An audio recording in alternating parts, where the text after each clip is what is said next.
Well,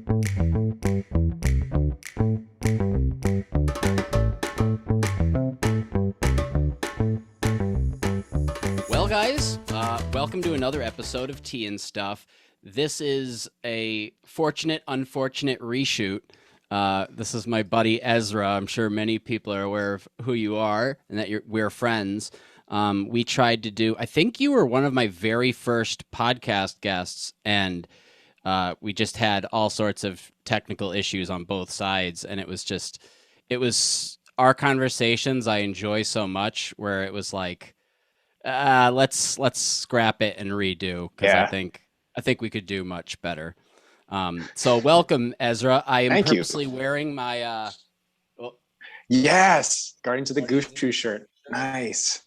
this is my first appearance wearing it, so I figured it was very appropriate. Yeah. That's awesome. So, I mean, what? You're a lot of things. You're just a tea person through and through. You have helped source. You do education, and most recently, you've been doing a lot of themed live sessions in the regard of having very specific topics. Yeah. What was the one you were? What have been some of the topics you've been exploring most recently? So a lot of them have been just scientific studies about tea, about various things. Either it's climate change or area specific to certain teas or evolution of tea plants. But it seems as if I've moved a lot sort of away from just doing reviews on tea and really getting into just really the science and I guess terroir a lot more. But yeah, a lot of science focus recently. Yeah, well, I mean, and one thing that you've been focused on for a while now, I think, honestly, probably one of the first things that started your whole deep dive into sections of tea was we're both big fans of Taiwanese oolong, and we I don't remember how I think just sort of you were reviewing teas and I was drinking teas, and we were just comparing our notes with each other. And we were both noticing that at the time, it was very certain farms were presenting dry notes and characteristics that you have been investigating as being a result of, like you were saying, possibly it is a growing problem that could be from a multitude of issues. Like, what have you found with that? Yeah. So yeah, I remember, I think you were the very first person I ended up talking to about this just because of your experience with Taiwanese oolongs. And I was like, you know what? A good person to ask this would be Jeff. So it started off as Forrest from Zhuang Tea. He was like, hey, I hope you like the Lishan that I sent. He's like, it's been a little dry the last few years. And with him saying that, I was like, man, I wonder why it's been so dry the last few years. And with talking with you and other people in the community, we slowly realized that it's climate factors with actual farming, factors with certain bugs moving into the area. But yeah, it sort of turned into this thing that started off really small and then slowly grew into this big sort of investigation. And I was like, yeah, I wonder why this is happening. But yeah, it's been interesting trying to find out why the dryness factor is happening with Lishan teas. But I think with talking with you, yeah, we were able to really narrow it down.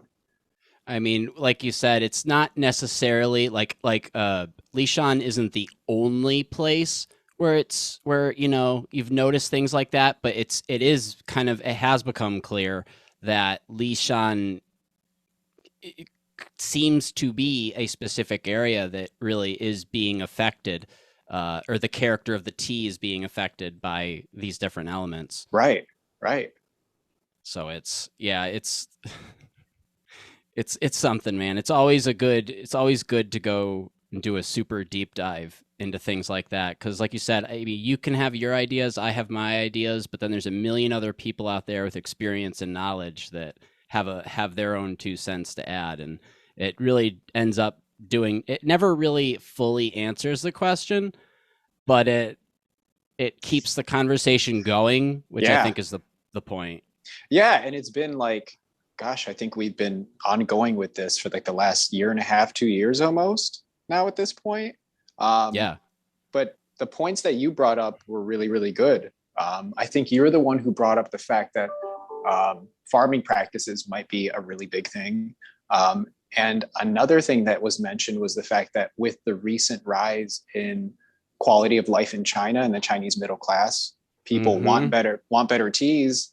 And I think I can't remember who mentioned it, but they're like Chinese, you know, the middle classes really demands better tea. And you can see that happening with Taiwanese farmers being like, we need to get this tea to market as fast as possible. So they're rushing the process a little bit. Yeah, that was one of my initial thoughts when I really sat down and thought about it, because it was you can have good leaves, but if you rush the production, um, you can still get a tea in the end that isn't where you want it to be. Right. The other topic you recently have been doing a deep dive on that's really interesting is about sourcing, and about sourcing as it comes to the sources. And Yes. as a vendor or a sourcer, uh, at what point should you be sharing your resources, and kind of at what point should, or for what reasons can some people have for not sharing resources? Yeah. And I know I gave you my input and I know how I feel about it, but what, after you doing, I think you've done 2 lives or 3 lives now about it. Two so far. Two so far. So Yeah. from the two, what have you gathered? So, I think actually your viewpoint, you and a lot of people DM me about it, but I think when I initially approached you about it, I think I looked at it as going into it, I was very naive. And after you talked to me and you were like, hey, like, I think you really need to view it from this aspect, it really helped me, one, formulate questions that I wanted to ask other people. But it really gave me a good solid foundation to be like, it's not so black and white to be like, why are people not sharing sources? There's a lot to it. Um, and sort of exploring what it would look like if it was, because the thing about like you said, Chinese farmers and the whole very much solid cultural practice that's been established there for many, many years, Mm-hmm. as I guess, with how the American tea culture is, and, our community, our very niche community is very, very open and we talk a lot.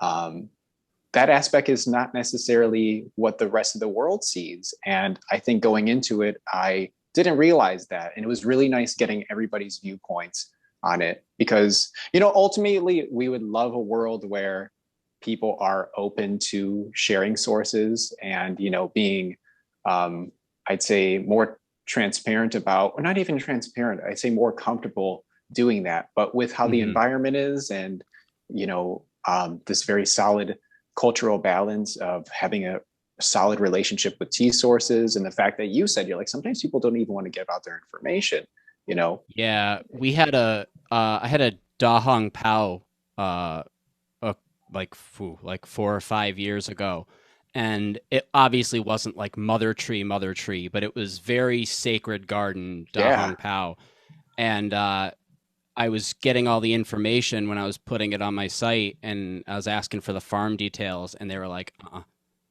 they're like, we don't, we really, we choose, we are glad that people are drinking and loving our tea and want to know, where exactly the farm of the tea they're drinking is located. But they were like, uh, say then somebody could see that, especially if they're older trees, people are more apt to do things like, try to steal um, clippings, Yeah. or there's just so much. It's not necessarily like saying that like you should always be like everyone's trying to screw me over, but unfortunately with any industry, um there is some trade-off. And that was one thing I know I shared with you, and was something that happened super early to me. And I'm sure that this isn't I'm sure this isn't regular occurrence, but I was just getting started. I was getting known as the Taiwanese oolong guy,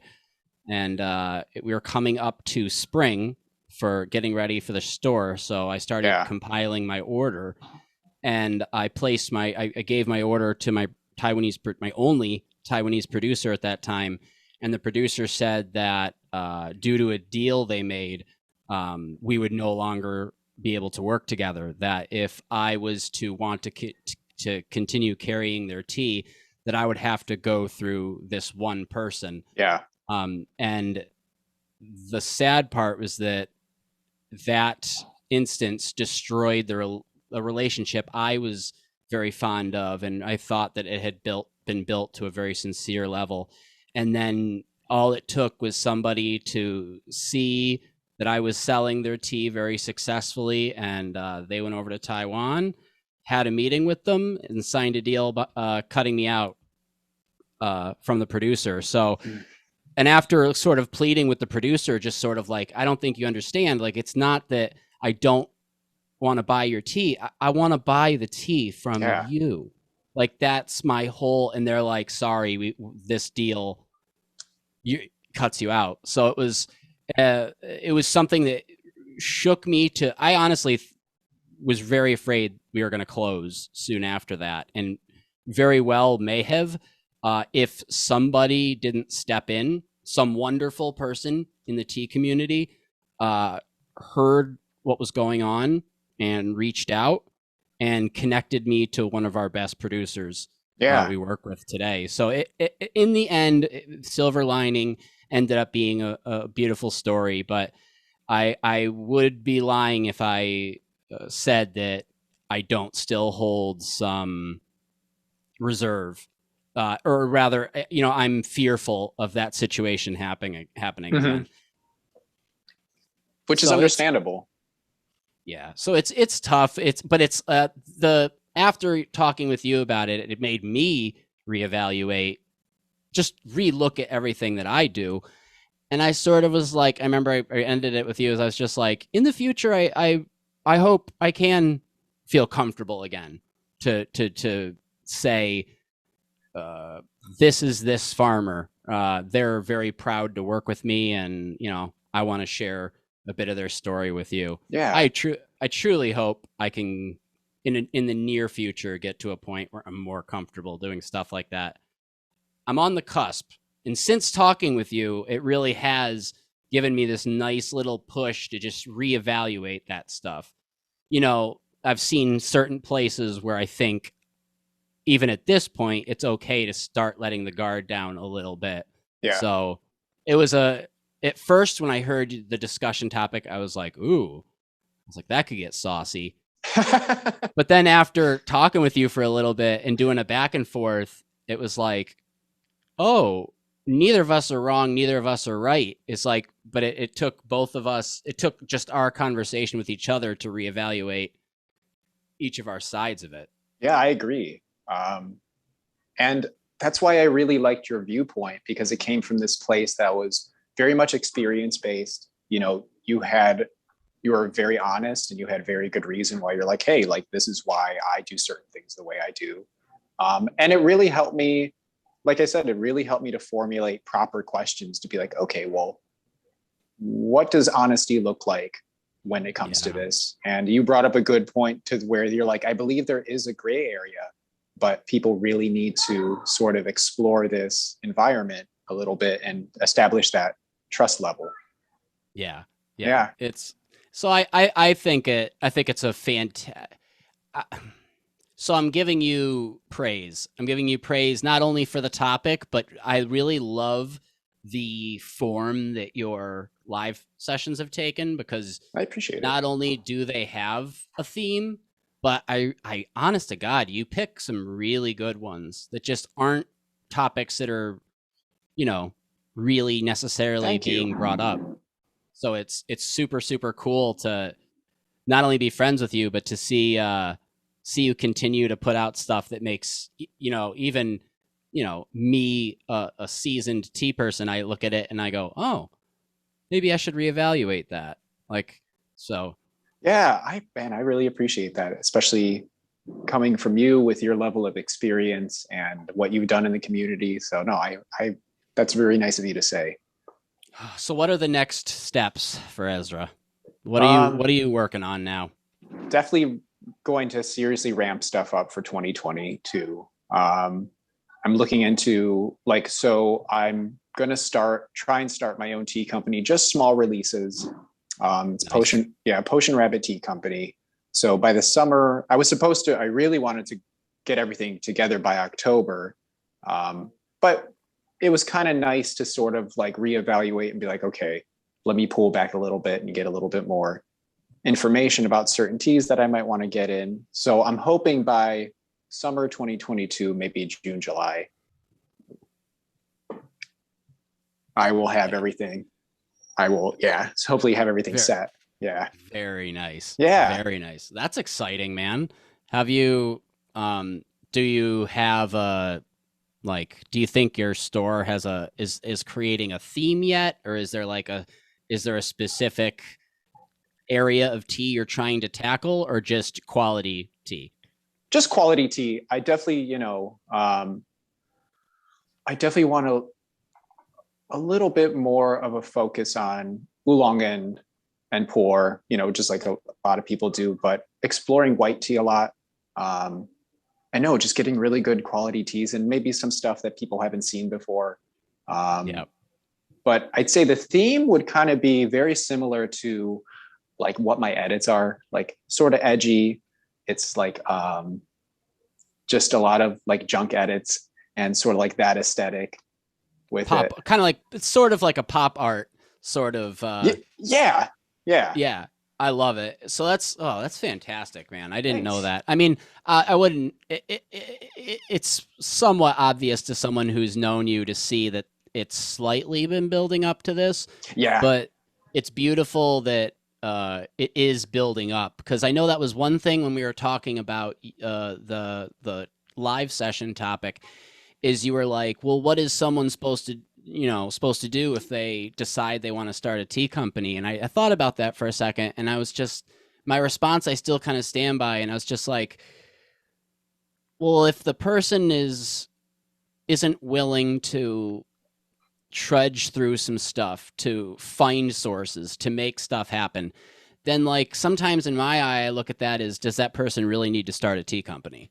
right, right. And I'm not like crapping on people's dreams, but it's sort of like making the decision, not even tea, just making the decision to like start a business or to like, you should do research. Like, and it doesn't mean you like open up a bunch of business books and learn all about it. It's just like what I did here. I just would serve tea. I'd have people come that locally that were interested, and I would just watch and I'd observe and I'd see what worked, what didn't work. Yeah, They like this, they don't like this. When I come at it this way, they don't understand. So if I come at it and, you know, I have no intention of opening up a brick and mortar at this point, but if I were, I'd be in a decent position, because yeah. I've really, I never rushed anything like you. You didn't wake up and just say, I'm going to start a tea business now. It was Right. just like you said, you got so entrenched in the community and the industry that you were like, no, just like me, you were like, I have a place here. It grew into that. It wasn't just you just woke up and decided to start a tea company, because there's a lot of people that do that, and some of them find success, but in my experience, most of them don't.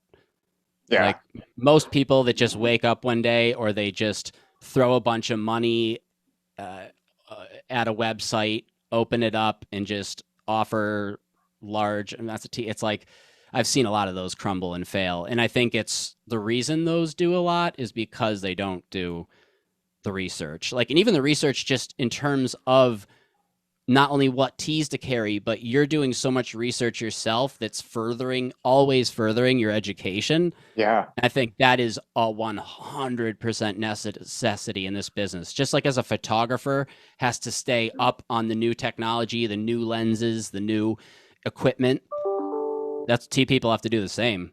Right. And with the like, just since the four, like this frontier of tea research is still relatively new. It's like it's only 20 years old. Mm-hmm. Yeah. So with all these studies coming out, it's just like there's so much information coming out all the time that it's like, um, yeah, I just want to keep up with it. Just not only to stay relevant, but with so many changes happening, it's just good to know, you know. Yeah. But no, you're absolutely right. Like just seeing what everybody was, because it was sort of like a hard decision to be like, I think I want to do a tea company because I know how much good tea is out there and how Mm-hmm. unique like your business model is as opposed to like White to Tea and Cora, like all these great companies that have all these really awesome aesthetics. They have great tea. Their contracting and sourcing is amazing. And with that, I was like, man, like I really want to do my research um, because, you know, not really just being out there. Um, yeah, it's just hard to stay sort of unique. And, you know, like you said, people open up a tea business and they're like, yeah, I want to sell tea. And, you know, nothing really comes of it. Well, it's But like it goes into like again how much work you do. Like anyone can say this is a Taiwanese oolong. It comes from Alishan.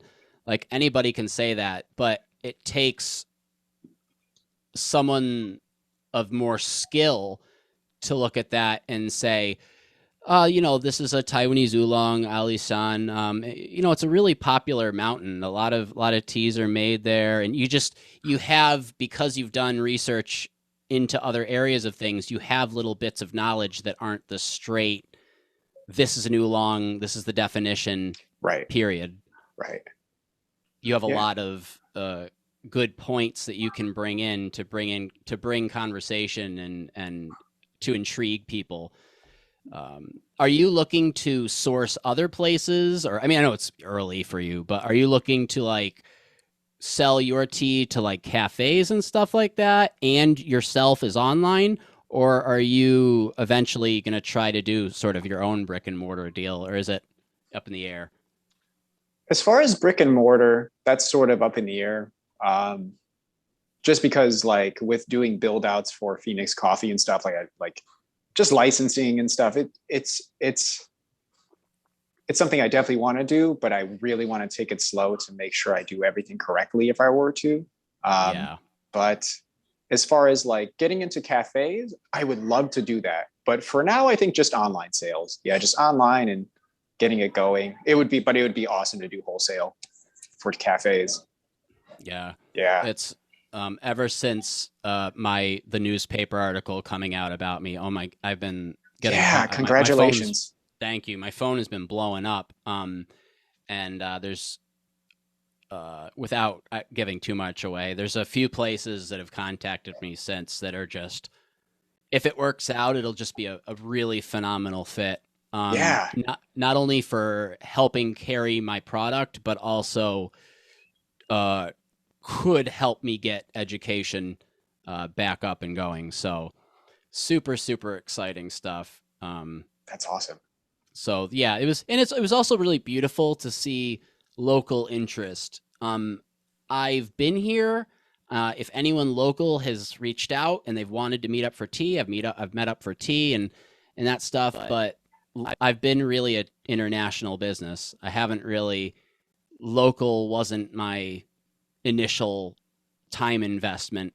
So I can understand why local didn't get behind me Yeah. earlier, but it's pretty cool to see some people just sort of saw that article, which I really appreciated how it was written because it wasn't just like sales. It's not like, oh, he does this amount of tea. Everyone carries his tea. Like it was more so like, look at this guy who's trying to do this cool thing. And it was like, uh, it was almost like a dream when they contacted me. We're like, hey, we want to write a story, but journalism can go many directions. True. Very true. And they could write it one way and have the best intention, but as the reader you could read it and not feel like it represented you well. But I was very comfortable with how it was represented, so it really made me happy. Yeah. I mean, with that um said, like the American tea, the American teas, I'd say like culture is very much still in its infancy almost. And it's really awesome that, well, like the work that you're doing locally and internationally, like people can see that and they're like, there's a guy in upstate New York who's doing amazing things with oolong. And like all these other people in our country that are doing just amazing stuff with the tea. You're good. Okay. To like really, really establish like what, you know, what sort of like we want for this culture. But Yeah. yeah. I was talking with Yao Yao. I'm not sure if you're familiar with her. Yeah. Oh my gosh. Her and for like her videos and like her level of knowledge are just like amazing.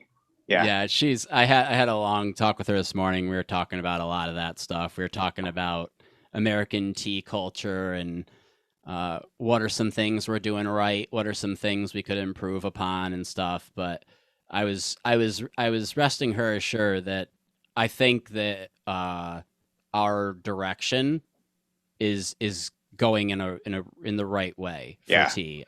Gong fu will never be in every American home, nor would you really want it to be. But I think after COVID, people are, at least what I'm seeing is that people want to, if they're spending their money, they want to spend it on something that's worthy of it. Right.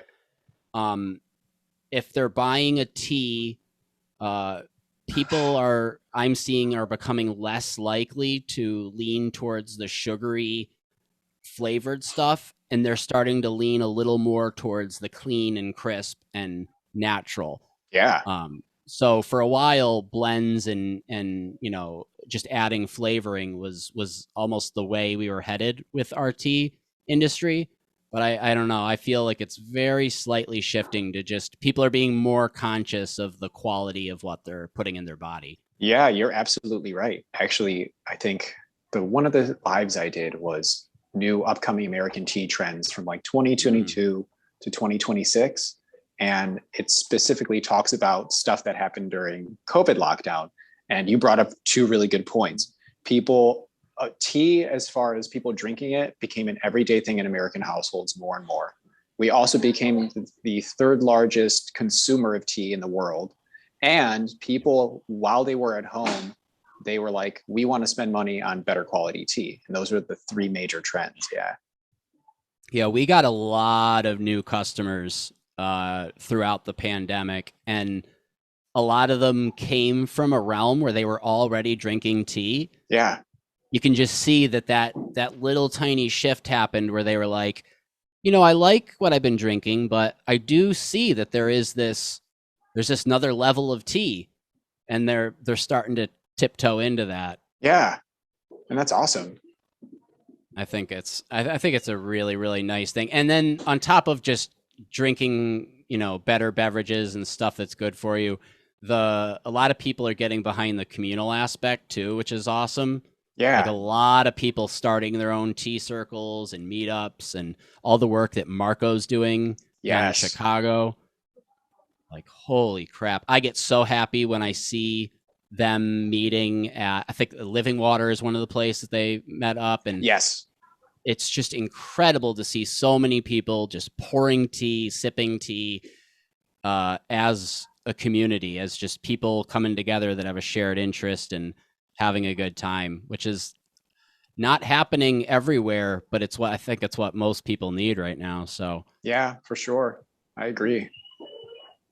what's the kind of, do you have any tea shops that are near you that you can go to for not necessarily gong fu, but like, do you have places you can go and get good tea? So actually where I'm filming at right now, Wall Street Coffee Company, they have pretty good tea here. Yeah, they have pretty good tea. Solid. Um, Solid. so aside from that, there's another place in Ashtabula Harbor that sells pretty good tea. But aside from that, you have to go into Cleveland, where we have one place that does do Gongfucha service, and then two sort of like west east sort of blended culture How far shops. how far away is that from you? I'd say if I go to Cleveland, it's probably like 45 minutes away. So I mean, it's nice because I'm always going into the city, and that's why I work. So yeah, but we have a pretty vibrant tea community here. It's slowly starting to get back to what it was, pre-COVID. to where people were like really attending tea classes and getting into Kung Fu and just better tea practices in general. But it's good to see that they're still going strong and trying to reestablish things. Yeah. It's we our stuff. I mean, our tea culture wasn't strong to begin with, but it got massively derailed by COVID, and it's something that once it it'll be stagnant until it gets started back up. So technically, I'm sitting here complaining about how it's stagnant, but if there weren't COVID, all it would really take is me to just go, okay, we're just going to start doing classes again. Right. So Right. like I'm the biggest thing in my way usually when it comes to that stuff. You know, I think I am too in certain ways because like I'm like, ooh, is it okay to do classes right now? Like, should I even ask people? So that's where I'm kind of at. I really want to start up again too. Yeah. I was so getting ready for in-person events again. And then this article comes out and these places are contacting me and they're like, hey, so here you're looking for a place to do meetups. And it's like, yes, yes. And then all of a sudden my wife calls me this morning, who works in hospital administration. And she calls me and goes, yeah, we had a meeting this morning. Stuff's starting to get complicated. I was like, no. No, like right when we were supposed to go Yeah. again. Yeah, like right when I was getting finally like, okay, let's just start having events again. And if people are comfortable, they can come. If not, then not. But I'm not, even for myself, I'm not going to throw myself in with a bunch of people tasting cups and I'll be cleaning those cups. So I'm going to touch other people's germs. It's like right now when it's, let's say, the height or ramping up of the flu season and COVID season, Yeah. it's just and once the hospitals are going, yeah, stuff's starting to get a little tight. It's not even bad like manner at that point. It's just like, what's the point? I mean, and Right. then say I hold the class and let's say I can get like 3 or 4 people to come. Say one of those people gets sick. Right. Like I would, even if I would feel so responsible that I, I don't know how I would move on from that. Because if I got somebody like really sick because I just was too giddy to start up a tea group, I would feel very responsible. Um, Yeah. and Yeah, same here. Same here. with that looming over my head, it's like, just got to wait until stuff starts to level out again. Yeah. And that's the thing with like, so I'm trying to do small tastings too. Um, and even with people being fully vaccinated, it's still really tough. You know what I mean?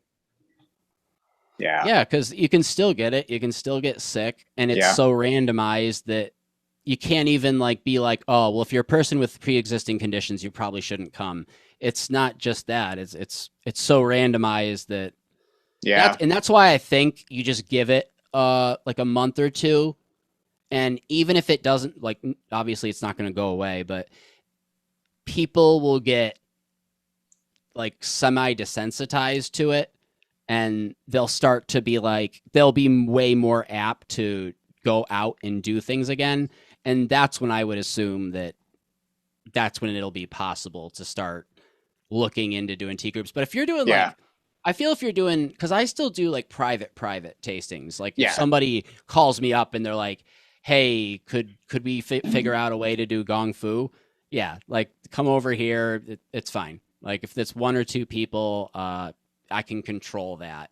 Right. But Right. when it's multiple parties of people coming from different households that they don't know each other, that it's like then you're bringing in outside possible dangers to people. It's like it just makes it so much more tricky. So if you're doing a tasting with like a group of people that are like they're a group of friends or something like that, it's so much easier to agree to do that than if it was like 2 groups of 2 people, Right. because now you're mixing points of contact, and the more points of contact you have statistically, you're more likely to have it and spread it and all that good stuff. So Yeah. it's utterly frustrating. Yeah. The environment's weird out here still. And I was getting to a point really where I was like almost not like done talking about COVID, but like it was so nice that it wasn't the first thing that you talked about for a while. Right. And then all of a sudden, like the past like 2 or 3 weeks, it's just everything's going back to that. And it's like, Yeah. if it's important, it's important. But if we're just like kind of looming on stuff, it's Yeah. It gets it's tough. it's very tricky. And I don't like doing I mean the podcast is different, but I hate doing I never did Zoom classes. I just T has always been a person to person connection for me, like a Yeah. face to face. And that's how I've learned to unlock people and really get into what they like and how to show them good tea. I'm not that good at it over Zoom. Like maybe other people are, but uh, Zoom classes I just don't think will be a thing for me. Well, it's the same thing, yeah. Like that sort of intimate interaction with people to be like, seeing their face and exchanging cups with them, and it's hard to get away from that, especially that's what we've all sort of been used to. It's nice to see that when all this sort of happened, the tea community did a really good job of jumping on social media and really Yeah. like ramping stuff up amongst each other. And I think we really grew from that. But yeah, nothing will ever sort of, I guess, feel the same way as like person to person. It's just Yeah. different. And then you got then so there's COVID, which is its whole problem, but then Yeah. there's now we also have the problem of fallout from the first rounds of COVID. So we have people that maybe mental health wise did okay through most of it, but now there's a lot of people that were doing fine psychologically through the most of the pandemic, Yeah. but there's now is when they're really feeling it. Like, and it's a double whammy because you Yeah. have the stuff that's new and the stuff that's currently going on, and then you have people that are having rippling effects mentally and physically from the first 2 rounds, Yeah. first 2 years of it. So it's like, and then there's just like there's the mistrust in news, and there's you feel so bad. That's why I think it was so important for people in the tea community to jump on it and to provide a place for people to go, is because there really weren't any safe spaces. Like everything you had to question, but with tea people, like for the majority, we're very honest. I mean, you can very Yeah. tell in how we talk. And when we hold a live session, we're not holding a live session so we can all get rabid about something. It really was so like, okay, you guys want to sit down and have some tea too? Cool. Let's all have a cup of tea together, Yeah. And just rather everybody. than like hating on, I hate this and politics, and it's like easy. Like it's all there were some people that definitely got pretty rabid during uh the past 2 years, but now I think you're still seeing trickling effects. And then there's like I felt bad for my buddy Phil, who did the last podcast with, who he had to enforce the masks. He's in Halifax, Canada, and he was met with just people protesting out front, and it's like hating on him as a business owner, and it's like he was telling me one infraction for them, it's almost like $8,000. No, it's not even worth the risk. Like, I know. and So I people was don't like, realize that. and so they're sitting here like kind of shitting on him, and like he's being this like dictator authority. I'm like, dude, do you know what he gets fined if one of you isn't wearing a mask? Right. Like I'd be crazy too. I would be at the door, because it's not even like I'm trying to uphold the mask thing. I'm just trying to like not get in trouble and keep my business operating. Right. Because And it eight was grand's not $8. That's eight fucking grand. Like, and it was wild to see so many people that like that whole thing just went right over their head. And it's yeah. just like, ugh. Yeah, and they don't It's see it like that. They don't see it as an individual. You're an individual business owner who has overhead and cost and has to make a living. And 8 grand is like, that's huge. Like that's huge. That brings up another point. I know a couple of tea businesses that got some serious flack this year for not doing Black Friday, Cyber Monday sales.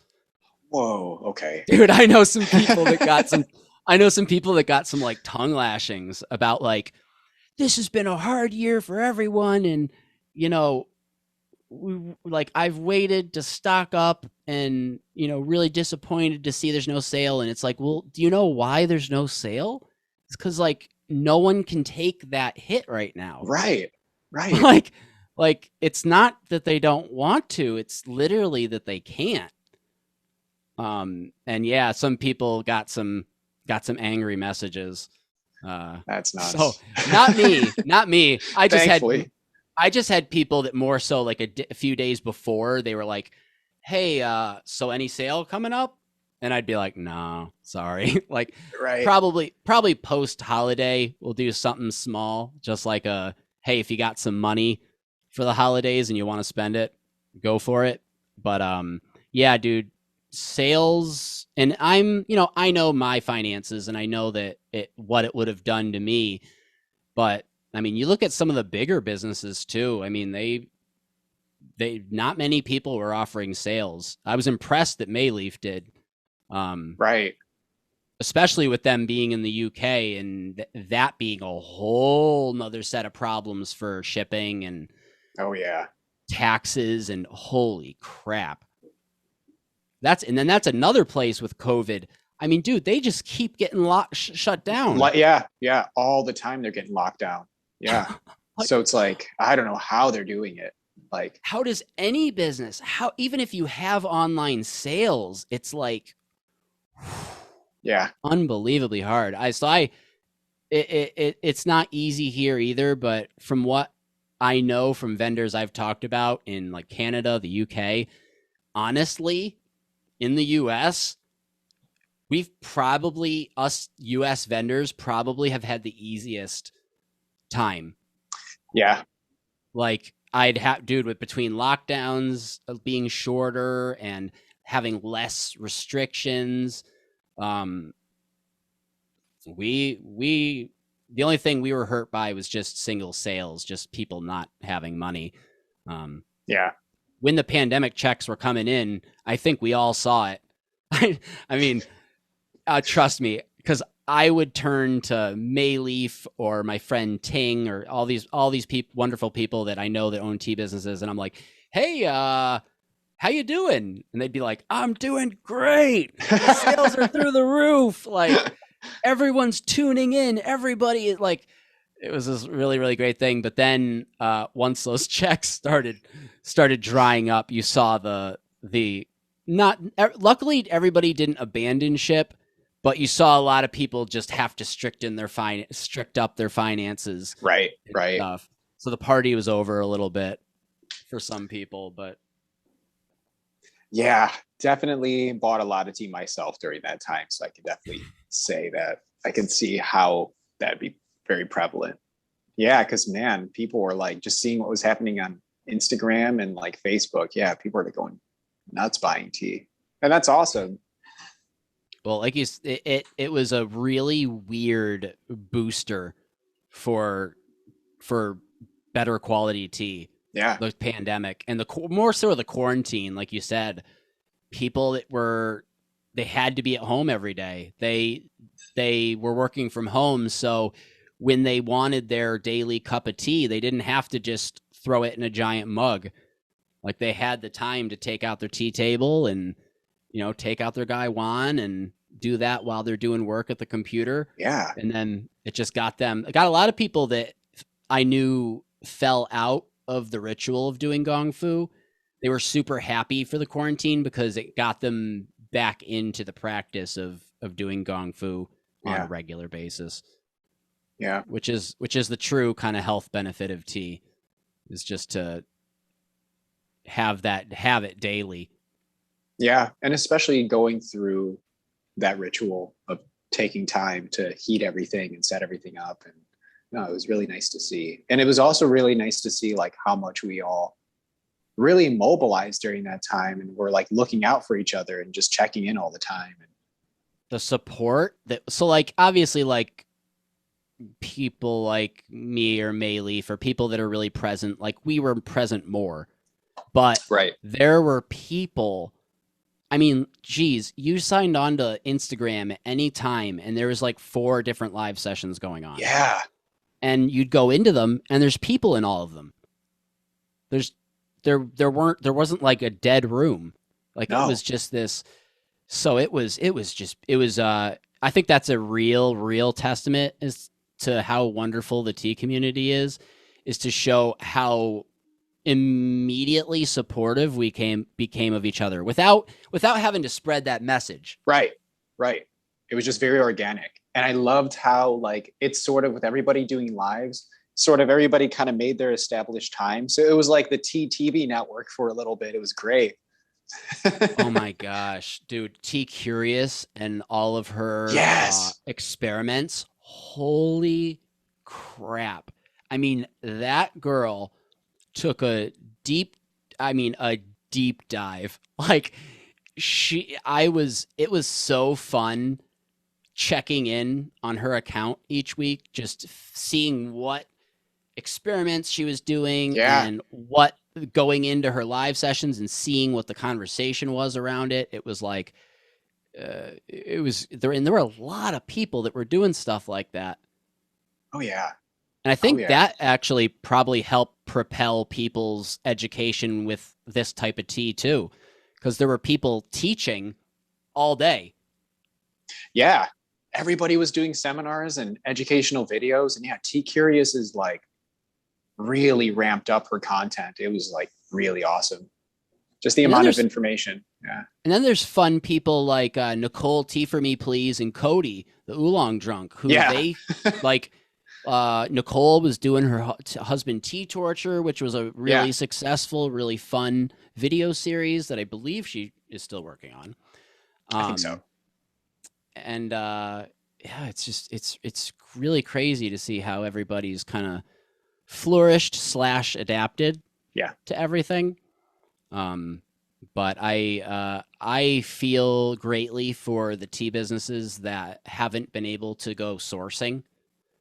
Like Yeah. think like I've all this is the way I've always sourced tea was through the internet and through connections. But a lot of these folks, a lot of the really reputable tea businesses, they every year they take their pilgrimage out to the Japan or Taiwan or China and they do the sourcing and they check in with farmers and they visit new ones and no one's been able to do that in 2 years. Yeah. It's tough. And it's kind of it's really wild. I still don't know anybody who's gone to source. No. Aside from people who are actually there right now, living there, like Paul from like Unytea, I don't know anybody who's doing it. I know people that I've seen a lot of people I know that have traveled around in the past 2 years a lot. I've seen no one go to uh, anywhere in Asia, Yeah. and I mean there's. But what do you do? What do you You're do, right. man? Right. Where do you go from here? I'm so lucky that I was able to keep my sanity and I found outlets for my creativity and for my, tea outreach and stuff like that. Um and it's really helped. I mean, I was on a good path before the pandemic, but I almost appreciate and like the path I'm on now a little more so. Yeah. Like like you said, you were ready to go, but all of a sudden you were like, "Oh, I have extra time, so I'll take extra time with this. I'll look into it. I won't just rush it." Or instead of just hurrying up and releasing a bunch of things, like, why don't I sit back and make sure it's really what I want to be doing? Yeah. Man, because I could have released them in October, but it was just something that I was like, man, you know what?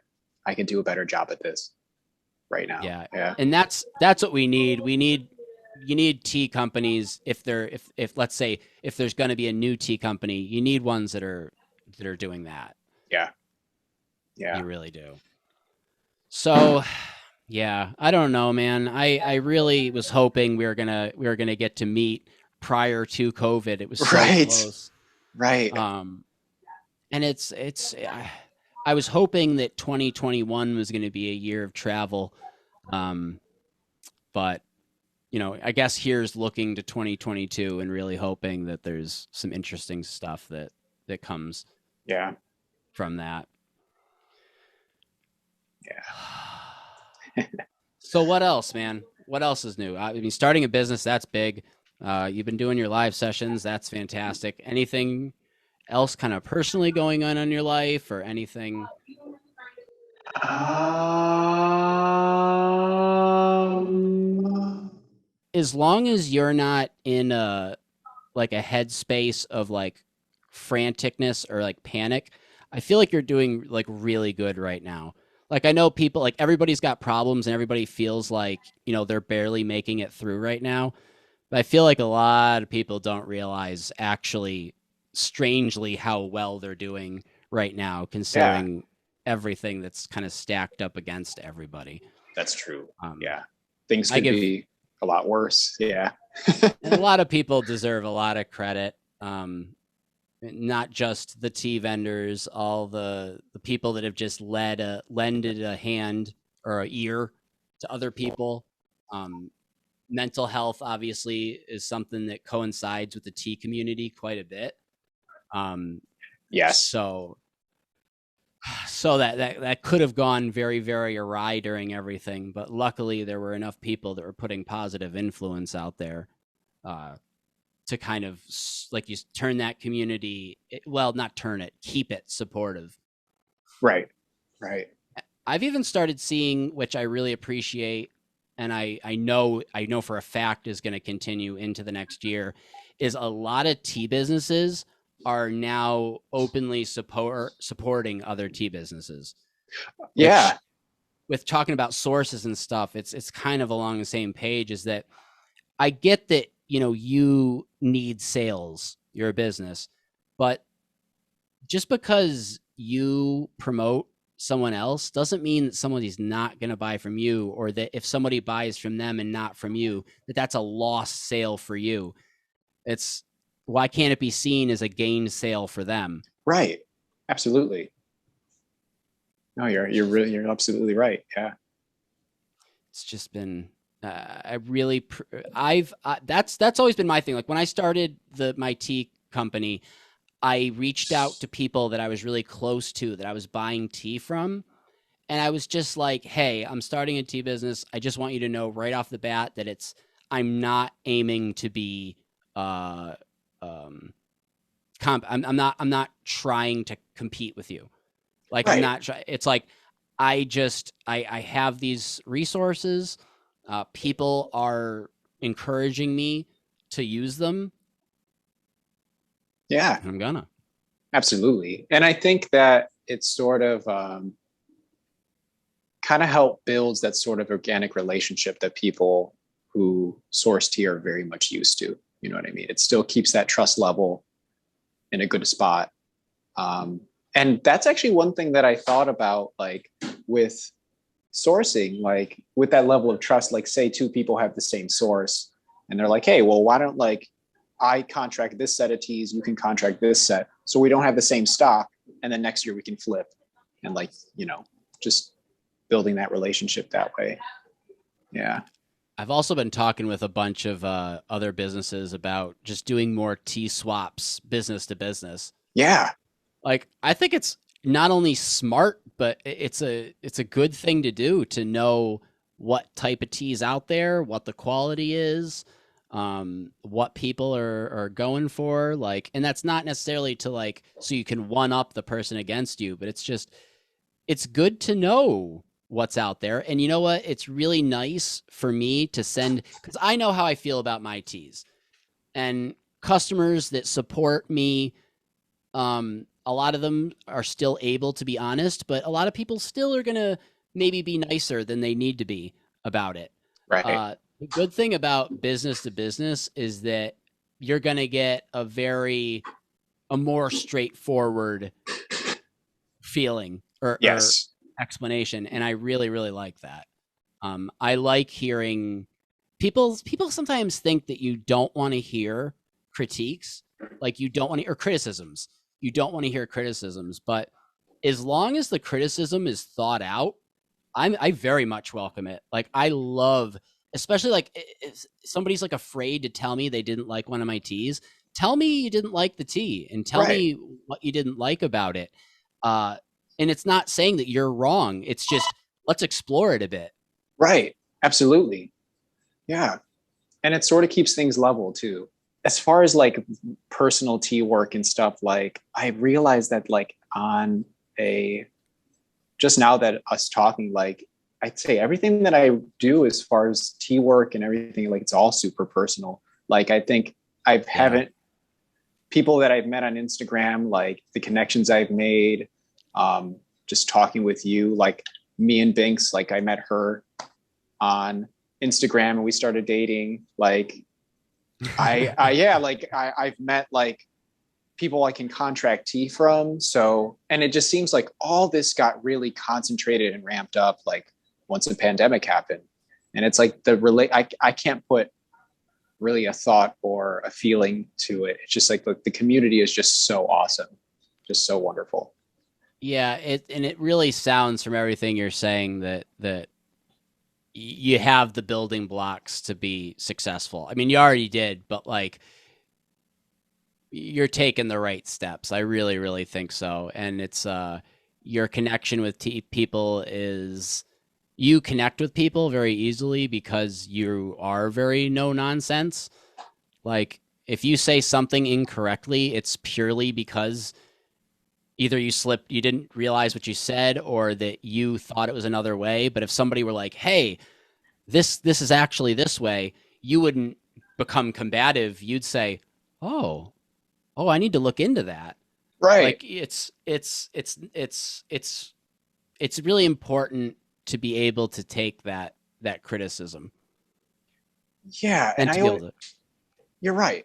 I always look at the aspect of when, at least as far as when it comes to tea and talking with people, that like the person I'm talking to might necessarily know more than I do. So it's always one of those things that I take, I try and do research as best as possible. But if, like you said, if somebody's like, hey, I think you're wrong about this, and here are the factual evidence to like, or even like a viewpoint, I'm always like, okay, like, yeah, I can definitely admit when I'm wrong and look at things more critically. Yeah, it's funny. It's funny sometimes when somebody, I get this a lot, where somebody catches something and then they think they're gonna DM me and they're gonna like school me on this thing, and I'm gonna get super defensive and I'm gonna go, oh, screw you, and I'll just go, like I said, I'll go, oh, that's interesting. Right. I'll ask a question or two and then I'll be like, all right, I'm gonna look into that. And they get, sometimes you can tell when it's somebody who actually has a question or it's somebody who just like wanted to try to get a rise out of you. Right. It's like as soon as you start doing that, then they're like, oh, never mind, forget it. Whereas the other person would actually be like, oh, actually try to understand things. Yeah. Yeah. God bless it, man. Well, we just we've come to the end of our time today. Hmm. Man, it's such a I great very time. I very much appreciate you joining me again. Unfortunately, this will be the first time people see it and Right. hear it. But yeah, I actually the spot you're at's really cool. We'll definitely do another one again in the future. Yeah. If people want to get a hold of you, probably Instagram, probably the best bet. Yeah. Or Instagram at the Rabbit of Tea. Yeah. Yep. beautiful. Well, thank you very much. Thank you. I'll do a last cheers to you, and I hope that you stay healthy and happy and humble. You too, man. Thank you for having me.